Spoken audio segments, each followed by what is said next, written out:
Okay,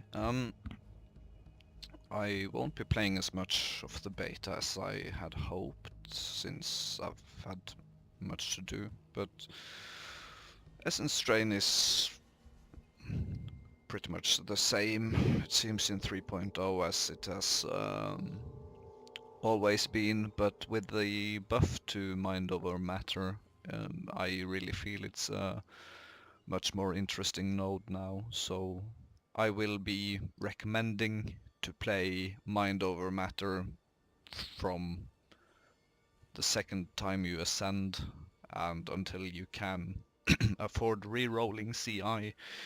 And the the time before we re-roll is more important now, since the CI gear has been nerfed quite a lot, so we need better gear before we can safely transition and make CI feel comfortable.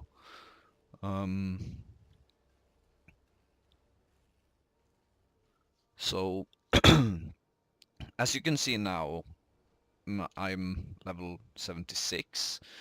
I have 4,600 health, 1,000 energy shield, and 1.8k mana.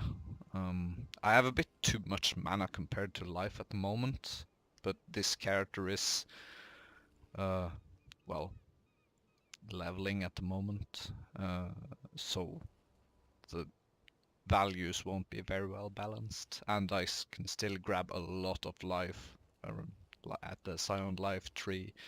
Still have a few nodes elsewhere where I can fill up the life. So eventually this character will sit on about 2,000 unreserved mana and 6,000 life, and then some energy shield, which will effectively function quite similarly to 9 or 10,000 energy shield, which we used to have after the transition to ES, and with more expensive and worse base energy shield items, we need the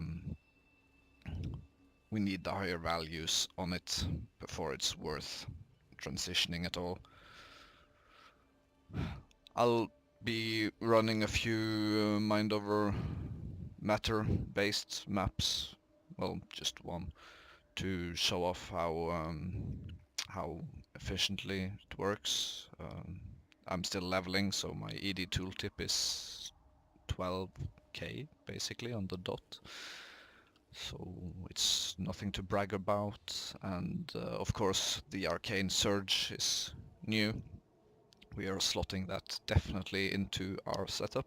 I'm using faster attacks, shield charge, fortify with it, so that we have it up as much as possible. With it, it's 17k on the ED dot. And of course we also gem with decay and efficacy now, which we didn't used to do, since projectile supports no longer work. I'll update the guide in the future when the content is actually out to well, to work for 3.0. Now it's just a few maps as Mom. The best part about Mom is that you no longer struggle with mana, obviously, since you need to focus somewhat on it. And I have mana on basically all my gear.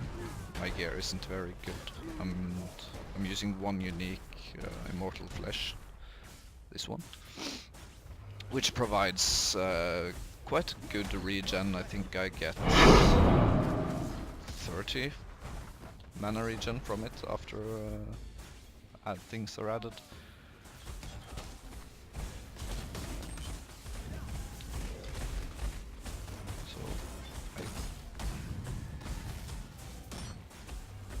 I'm just using Temp Chain's Blasphemy is the only thing that I reserve my mana for at the moment. It seems to work out fine with just the one curse, but you losing the Blasphemy might get a bit scary.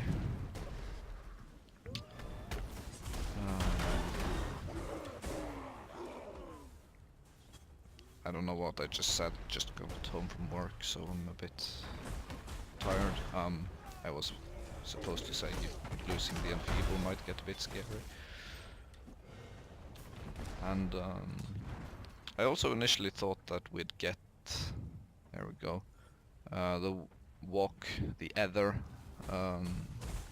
ascendancy as the last ascendancy from Uber Lab, but after taking some hits, the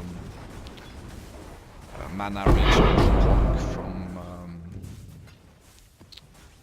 from the other one, I don't know what they're called, Weave the Arcane, is really good. So we want to spend as much mana, which is kind of strange considering we're mom,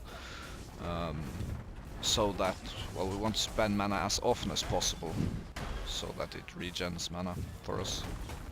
I'll take a few hits and then we can see how much the shield charge will regen for us. So, yeah. The mana regen by itself is good, but when you shield charge you can see that it starts quite effectively.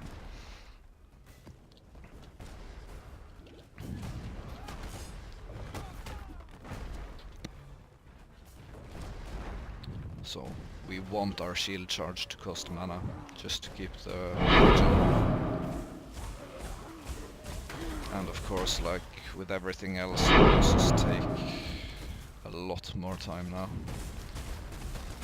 But just apply Essence Drain, spam shield charge in the face of the boss, or run away if it's a dangerous boss, and then just keep Wither Totem and Essence Drain up and shield charge as often as possible. That's basically the gameplay of it. We used to be able to just run around, now we shield charge around instead. Same build, just few tweaks.